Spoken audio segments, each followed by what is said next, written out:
السلام علیکم ورحمۃ اللہ وبرکاتہ۔ قبا کی دوسری بیعت۔ اگلے سال نبوت کے 13ویں برس حج کے زمانے میں مدینہ طیبہ سے بہتر آدمی حضور صلی اللہ علیہ وسلم سے ملنے آئے اور منا کے قریب ایک گھاٹی عقبہ میں، جہاں ایک سال پہلے ان کے دوسرے ساتھی مشرف اسلام ہو چکے تھے اور دست مبارک پہ بیعت کر چکے تھے، خفیہ طور سے آپ کے دست مبارک پہ بیعت کی۔ اس وقت آپ کے چچا حضرت عباس رضی اللہ عنہ بھی موجود تھے، جو ابھی تک مسلمان نہیں ہوئے تھے، لیکن حضور صلی اللہ علیہ وسلم سے بہت محبت کرتے تھے۔ ان لوگوں سے کہا، دیکھو، محمد صلی اللہ علیہ وسلم اپنے خاندان میں بہت معزز شخص ہیں، ہم ہمیشہ دشمنوں کے مقابلے میں ان کا ساتھ دیتے رہے ہیں اور ان کی مدد کرتے رہے ہیں، اب یہ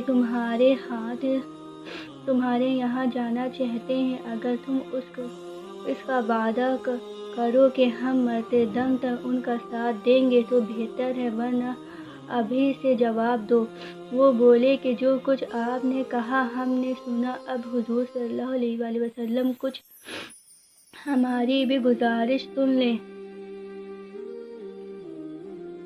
حضور ہم سے اور یہودیوں سے بہت گہرے تعلقات ہیں اور بیعت کے بعد لازماً یہ تعلقات ٹوٹ جائیں گے۔ ایسا نہ ہو کہ جب اسلام کا غلبہ ہو اور آپ کو طاقت حاصل ہو جائے تو آپ ہم کو چھوڑ کر چلے آئیں، تو پھر ہم تو کسی طرف کے نہ رہیں گے۔ آپ نے فرمایا، نہیں، ہرگز نہیں، میری موت اور زندگی تمہارے ساتھ ہے، تمہارا خون میرا خون ہے اور میں تمہارا ہوں اور تم میرے ہو۔ پھر آپ نے انہی میں سے 12 آدمی انہی کی رائے سے چھانٹ لیا اور ان پر امیر بنایا، جن میں 9 قبیلہ خزرج کے تھے اور 3 قبیلہ اوس کے تھے۔ مدینہ طیبہ عرب کا ایک مشہور شہر ہے۔ یہ مکہ معظمہ سے تقریباً 450 کلومیٹر کے فاصلے پر ہے۔ اس کا نام پہلے یثرب تھا۔ حضور صلی اللہ علیہ وسلم نے مدینہ نام تجویز کیا اور یہی نام مشہور ہو گیا۔ مدینہ طیبہ کے رہنے والے بہت بت پرست اور یہودی تھے۔ مشرکوں کے 2 بڑے قبیلے نامی گرامی اوس اور خزرج کے تھے اور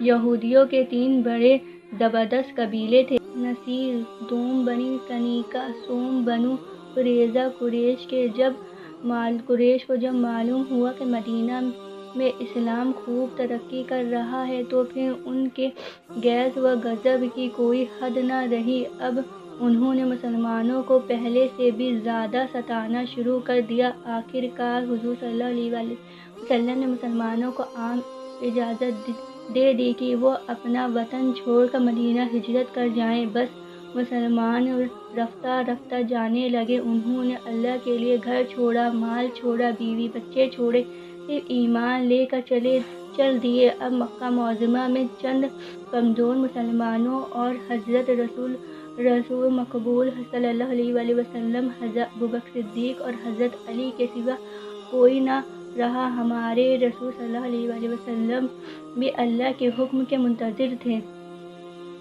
ہجرت۔ قریش کو علم ہو گیا تھا کہ حضور صلی اللہ علیہ وسلم بھی ہجرت کرنے والے ہیں۔ ان کو پہلے ہی مسلمانوں کے چلے جانے سے فکر تھی۔ اب تو بڑا اندیشہ پیدا ہو گیا کہ اگر مدینہ میں اسلام جڑ پکڑ گیا اور مضبوط ہو گیا تو پھر بڑی مشکل ہوگی۔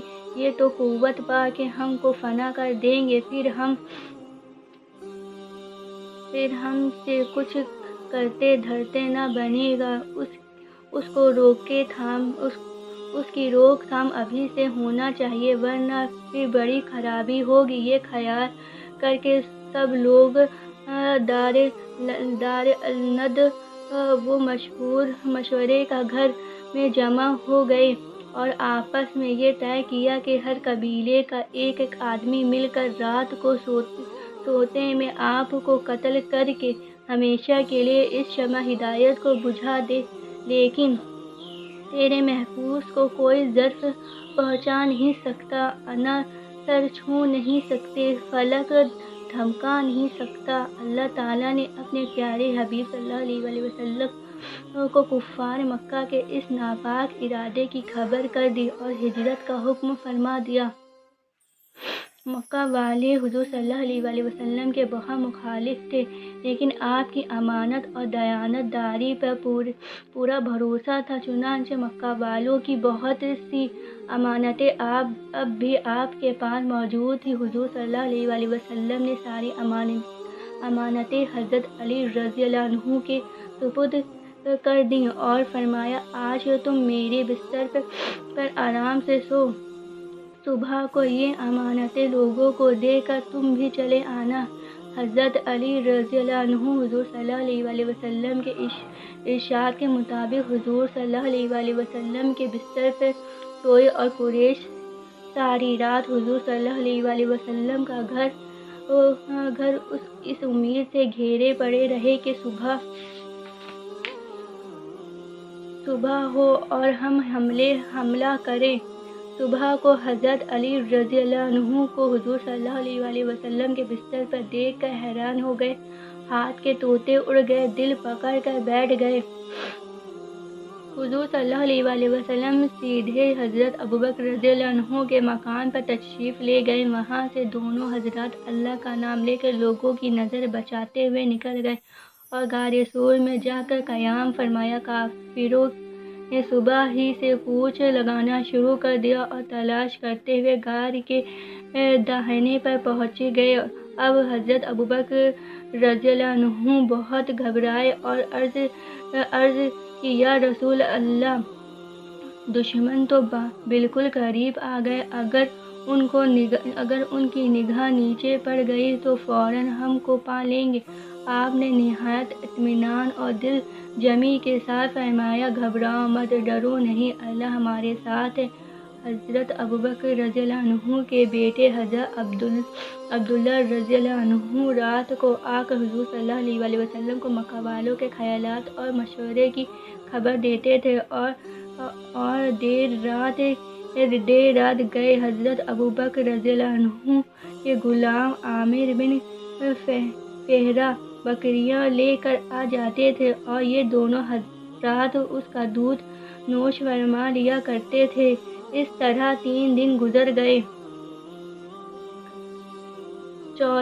چوتھے روز حضور صلی اللہ علیہ وسلم اور حضرت ابوبکر رضی اللہ عنہ غار سے نکل کر تشریف لے چلے اور ایک رات ایک دن برابر چلتے رہے۔ دوسرے دن دوپہر کو ایک چٹان کے پاس پہنچ کر آرام لیا اور تھوڑا دم لے کر پھر آگے بڑھے۔ قریش نے یہ اعلان کر دیا تھا کہ جو محمد صلی اللہ علیہ وسلم کو اور ابوبکر صدیق کو پکڑ لائے گا اس کو 100 اونٹ کا انعام ملے گا۔ ان کا سارکہ کے منہ میں پانی بھر آیا۔ وہ انعام کے لالچ میں بن صبر کے گھر سے نکلا اور ٹھیک اس وقت چٹان کے پاس پہنچا جب کہ آپ وہاں سے روانہ ہو رہے تھے۔ سارکہ نے دور ہی سے آپ کو دیکھ لیا اور چاہا کہ جلد سے جلد پہنچ کر گرفتار کرے، لیکن عین وقت پر گھوڑے نے ٹھوکر کھائی اور وہ گر پڑا۔ پھر اس نے عرب کے دستور کے مطابق فال نکالی، فال بھی ٹھیک نہ نکلی مگر وہ اب بھی باز نہ آیا۔ پھر گھوڑا دوڑایا، اس مرتبہ گھوڑے کے پاؤں گھٹنوں تک زمین میں دھس گئے۔ اب تو وہ بہت گھبرایا اور سمجھ گیا کہ یہ معاملہ درگور ہے، بس حضور صلی اللہ علیہ وسلم سے فریاد کی کہ امان دیجیے۔ آپ نے اس کی درخواست قبول فرمائی اور وہ جان بچا کر بھاگ گیا۔ آج کے لیے بس اتنا ہی، ہم ملیں گے آپ سے نیکسٹ ویڈیو میں۔ السلام علیکم ورحمۃ اللہ وبرکاتہ۔